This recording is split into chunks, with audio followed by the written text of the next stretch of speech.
Two words: help people. It seems to me that helping people is a fundamental purpose of the legal profession. You add to that the intellectual element and the dynamics, and you have a great way to make a living. I began with High Swartz. The founders of that firm, Sam High, Gil High, Aaron Swartz, Victor Roberts, were the finest of men and superb professionals. So I chose a great profession and a great law firm.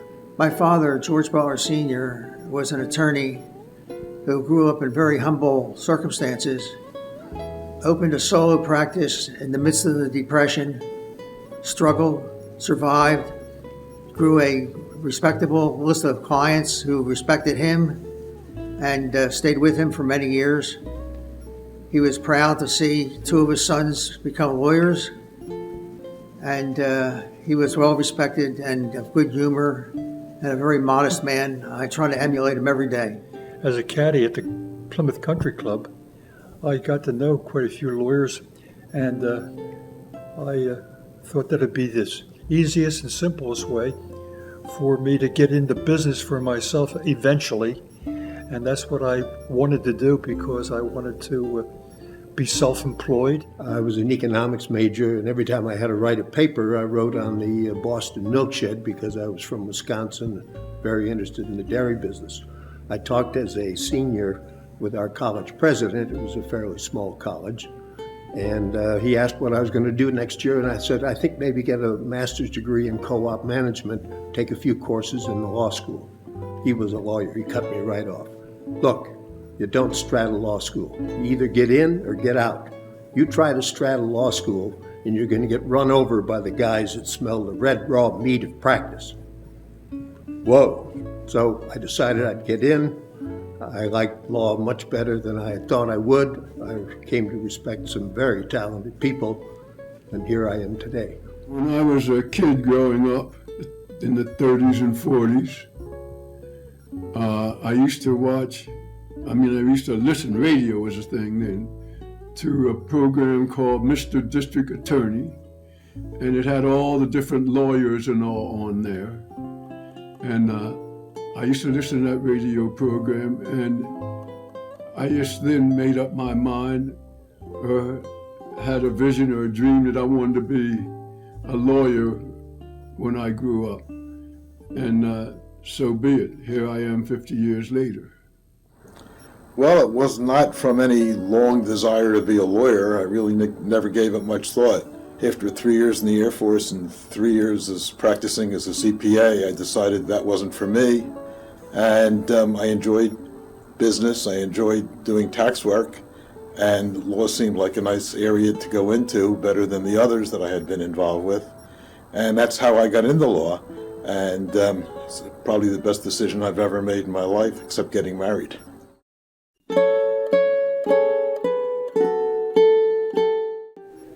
Well, I think the history of how I got here is the most enjoyable part of the Montgomery County history. In 1993, Sam Swanson and I had lunch in a restaurant, I think it was in the McGillin's, and we both decided that it was time for us to move from Philadelphia County to Montgomery County, where we both lived. We were in different offices at the time. We got together and looked at a number of offices, and we decided to go with George Strong in Bluebell. There I met Emery Wyan and later Bill Bradbury, who have become good friends, and we had a very good time with them and learned a lot. We later moved with a firm that took over George Strong's space, Kaplan Stewart, to another address in Bluebell. Spent some time there with Maury Ryder and Barry Furman and Bill Stewart, and then moved in June of this year to Mike Rogers' office, where I once again was teamed up with Sam Swanson. So it's what goes around comes around, but it's been an exciting and active experience. My paralegal, Joanne Giacala, who's been with me for 38 years, I think it is now, has put up with all these moves, and she's satisfied that we're finally in a place that we're going to call home. So that's my history. I think it's the ease with which you can move from practice to community activities to charitable activities against a background that I'd spent 30 years riding trains into Philadelphia and coming back out again. That has made my life with the move a much simpler proposition. Ed Butler, my friend and colleague with whom I shared space for about 10 years after we moved out here, mentioned that he is now in Mike Rogers' office, and so am I as of a year ago. Mike and Ed and I were in a study group that we formed about 20 years ago, which still continues, and it seemed a logical place to get back up, and indeed, as I've described it to clients, put a safety net under me and my clients. Well, I've practiced both in Montgomery County and in Big City and in Philadelphia, and I've enjoyed Montgomery County because it's more like a family. I like the congeniality and the friendliness and dealing with lawyers who you've known over the years, either through law school or in practice, etc. And I've just enjoyed practicing in that type of environment. Well, I did enjoy trying cases. I think trying cases is about as good as it gets. I am the competitive type, and jury trials are nothing if not competitive. I've now, at this stage of my professional life, transitioned to alternate dispute resolution, and it works because I draw upon my trial experience to serve as an arbitrator and my problem-solving background to serve as a mediator. So at this stage, it seems to be working, and I'm very pleased with that change. I had been a player, now I'm an umpire, and that's okay with me. I was successful in reaching my goals, and my goals were to create an estate and to make a sufficient amount of money where I could support my family, and Montgomery County lended itself to me in that regard, being born and raised in Conshohocken, and getting the whole fruit and flavor of being an entrepreneur in the purest sense. I enjoyed the everyday practice of law. I started out doing criminal work, but that got too tough for me. I couldn't really take it. And if you took a case, a big case, a murder case or something like that, it was never over. And then, unless you were representing drug dealers, there was no money in it, they wouldn't pay you. So I got into civil law, and I joined a Philadelphia firm. I won't give the name of it right now because most of the lawyers in there are retired. And we did personal injury work. And I knew a lot of doctors in Philadelphia because I lived in Philadelphia for about 10 years on College Boulevard, right behind Girard College. And they used to send me cases. And I had too many more cases than I could handle. And my Philadelphia law firm helped me out with them and all, and we made a living. So I think the thing that I most enjoyed about the practice of law was meeting the clients, working with them.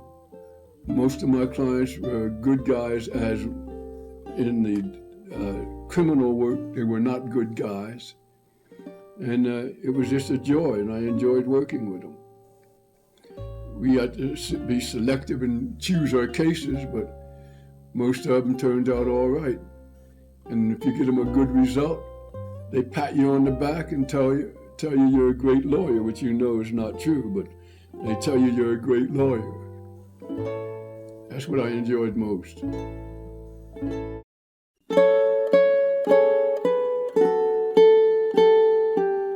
The NBA is the finest bar association in the Commonwealth, and I mean that. We have our own building, our own dining facility, which few others, I'm not sure any others have, a marvelous bench bar relationship, superb staff, all kinds of opportunities for networking and for bar leadership, more than 50 committees. It's just a marvelous community of interests that enhances everyone's professional life. During my term as president in 1986, I enjoyed pursuing diverse initiatives, the Montgomery Bar Foundation. We started the Sidebar at that time. We instituted the Milton O. Moss Award, the Henry Stuckert Miller Award, and we were even in the American Bar Association Journal for being one of the first bar associations to move into the age of information technology. So looking back on my experience with the MBA, I guess the personal highlight that I won't forget is presenting my CAR 15. That's not a car, that's a combat assault rifle, to Court Administrator Neil Sullivan on the celebration of his retirement. I presented my CAR 15 to Neil, and I can only say that he got a big bang out of that. No pun intended. The camaraderie and the friendship and the brotherhood of the guys in the Montgomery County Bar Association. If you needed some help with something, if you had a question about a law that you don't know much about, you could go in their office or you could call them and ask them, and they would help you. And being kind of a knucklehead, there was a lot of times I had to call and ask questions of the lawyers that specialize in a certain field and all, before I joined the big firm in Philadelphia. Well, the Bar Association, a lot of it's the same way I've enjoyed practicing in Montgomery County. I've liked dealing with the people who I know, and it's, I say, it was like family. And also they've been very helpful in a professional matter when needed questions or help in certain areas. I've known sources through the Bar Association to be able to speak to. And I have found the Bar Association to be a very good help for me in my practice and also both in my social life. Well, my fondest memories of the Bar Association were 15 years ago. I had a birthday party, and I invited all the members of the Montgomery Bar Association to the birthday party at the Plymouth Country Club.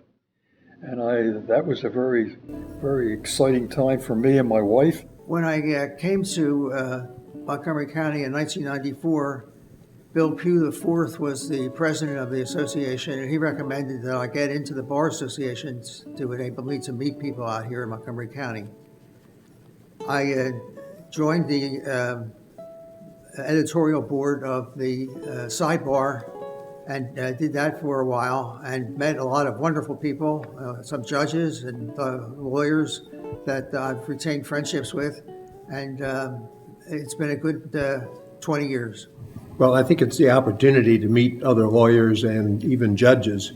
Coming again from Philadelphia, everything is done on a much more vast scale.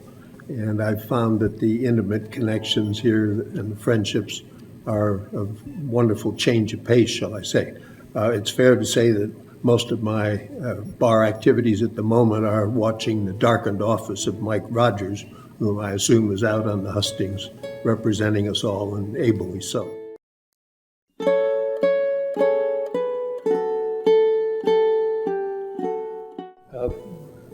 What I would say, you'd have to define your goal.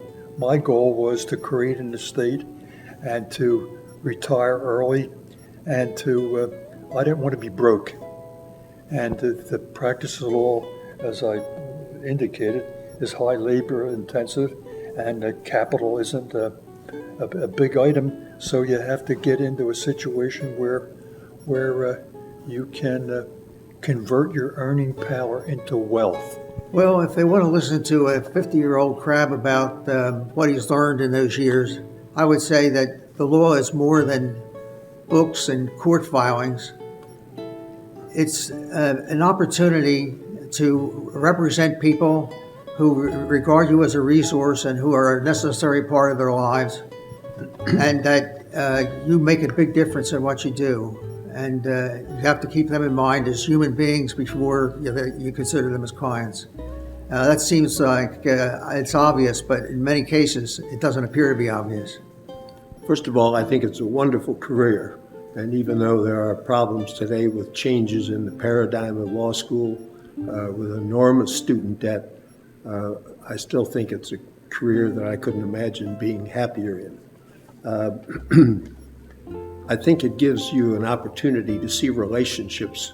I've compared it sometimes to going over a jungle in a helicopter as opposed to the people that slog through and have no sense of the forest because they're too busy battling trees.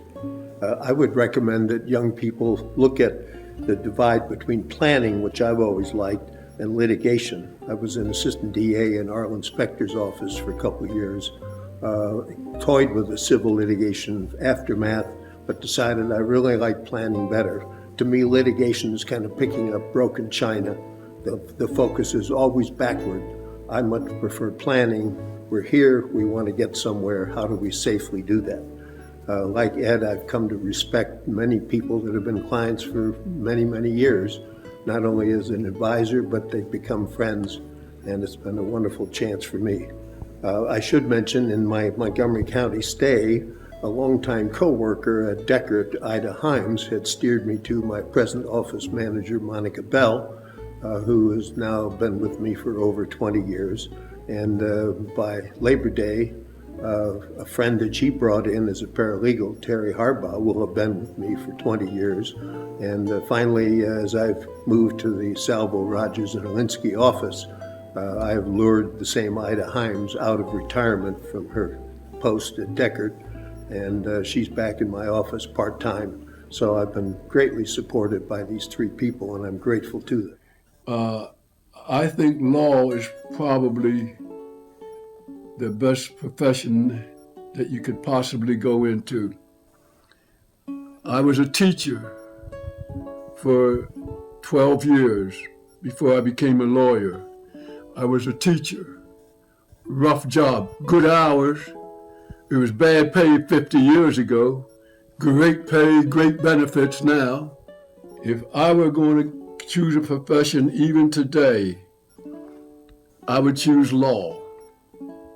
I would choose law. It got it over all the professions as far as I can see. Now, the only advice that I would give any young lawyer or old lawyer is be ethical. Be ethical. Stay honest. Stay ethical.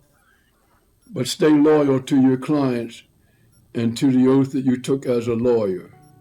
Well, the best advice I could give to a young lawyer, and it doesn't really apply to a young lawyer, I think it applies to anything, is to really try to treat what you've learned as being a lawyer in not only in law but also throughout your life. I think one of the things that I've learned and that I've tried to practice throughout is listening to people. Too many times we're so involved with what we believe and what we know is we don't really hear. We hear them, but we don't really listen to them.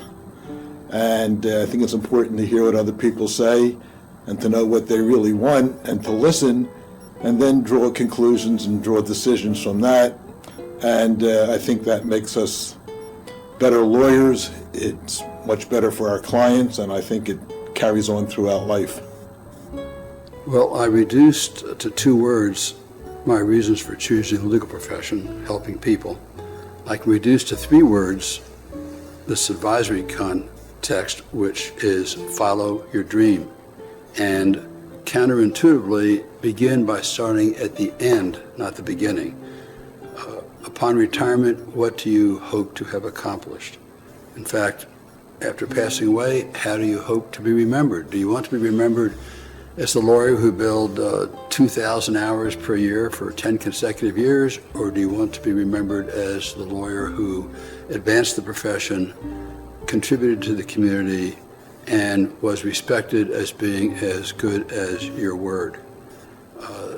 The way to do that is, of course, to develop a plan to achieve those goals, which involves setting milestones in 5-year sequences or 10-year sequences, and then a plan of action to achieve those milestones. It's likely that it's going to be necessary to adjust those goals but just establishing the goals significantly enhances the chances of achieving them. I followed this plan of action and milestone process throughout my 45 years of work with High Schwartz, including the transition to ADR, which I enjoy very much.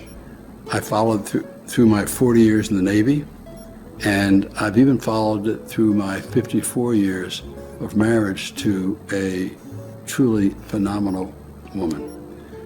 Marrying Anita Usum, Dr. Anita Usum, was the best decision I've ever made.